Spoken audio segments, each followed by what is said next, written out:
Welcome to the Foreign Press.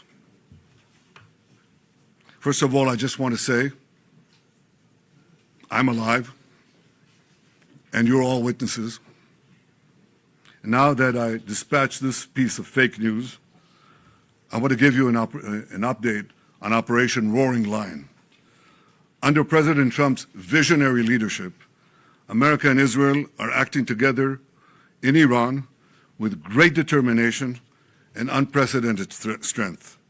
Operation Rising Lion is designed to remove the existential threats posed by the Ayatollah regime, the regime that has waged war against America and Israel and the people of Iran for 47 years. It chants death to America, death to Israel, and it delivers death to its own people. Our goals are three. One, removing the nuclear threat. Second, removing the ballistic missile threat, and removing both of these threats before they're buried deep underground and become immune from aerial attack. And third, this means creating the conditions for the Iranian people to grasp their freedom, to control their destiny. Today, the Ayatollah regime is not only attacking America, not only attacking Israel, not only attacking the Iranian people, it is attacking the entire Middle East and beyond. They've attacked civilians and American assets in Iraq, Kuwait, Saudi Arabia, Bahrain, Qatar, UAE, Oman, and they've even attacked through their proxies Cyprus and Europe. We've warned for decades that their ballistic missile program would be used to attack these targets far and wide, and if they're not stopped, that's just the beginning. The death cult in Iran is trying to blackmail the world by closing a key international maritime route, the Straits of Hormuz. It won't work. Israel is helping in its own way, and intel and other means, the American effort to open the Straits of Hormuz, rather. But I want to ask you to imagine how the Ayatollah regime would be able to blackmail the entire world if they had ballistic missiles with nuclear warheads. Just imagine what they would do. Look at what they're doing now and imagine what they would do if they had ballistic missiles, international range ballistic missiles, and nuclear-tipped warheads. Just imagine what a great threat that would be. So today, Israel and the United States are protecting America, Israel, the entire Middle East, but I venture to say the entire world. Despite the fake news that is unfortunately being spread since the start of the war 20 days ago, we are winning and Iran is being decimated. Iran's missile and drone arsenal is being massively degraded and will be destroyed. Hundreds of their launchers have been destroyed, their stockpiles of missiles are being hit hard, and so are the industries that produce them. That's important. In Rising Lion, we destroyed missiles and we destroyed a lot of the nuclear infrastructure. But what we're destroying now are the factories that produce the components to make these missiles and to make the nuclear weapons that they're trying to produce. We're wiping out their industrial base in a way that we didn't do before. Iran's air defenses have been rendered useless. Their navy is lying at the bottom of the sea. Today we hit the other part of their navy in the Caspian Sea. Their air force is nearly destroyed. Iran's command and control structure is in utter chaos. And I can tell you that there's still more work to do, and we're going to do it.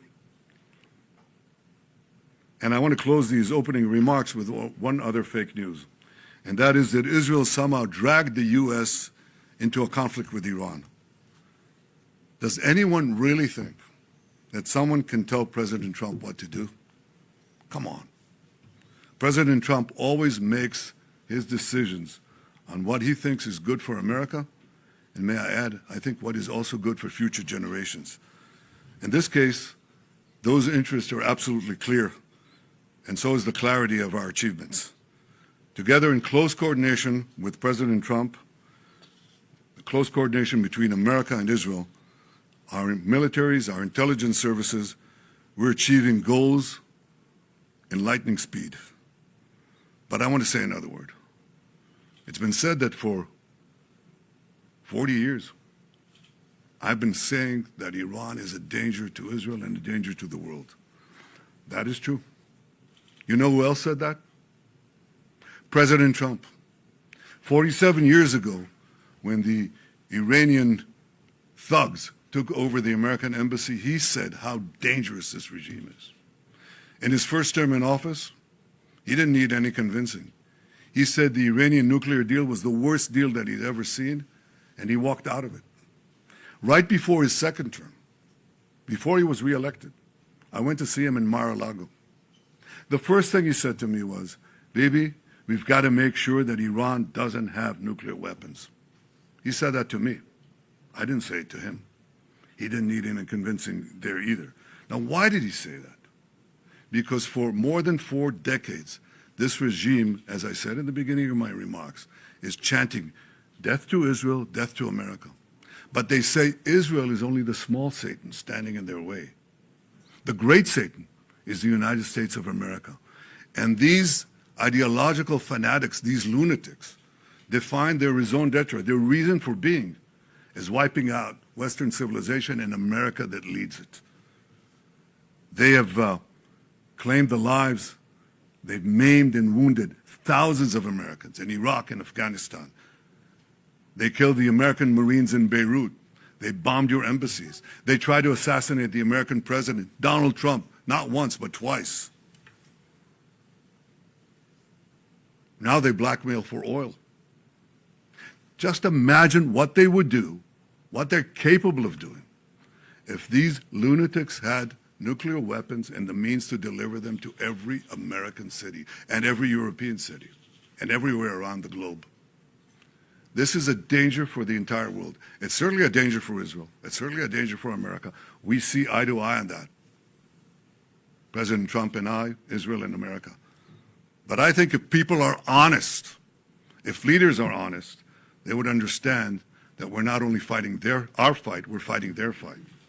I speak to dozens of world leaders. Dozens. They all know that. And privately, they all say that. They say that privately, but I say it publicly.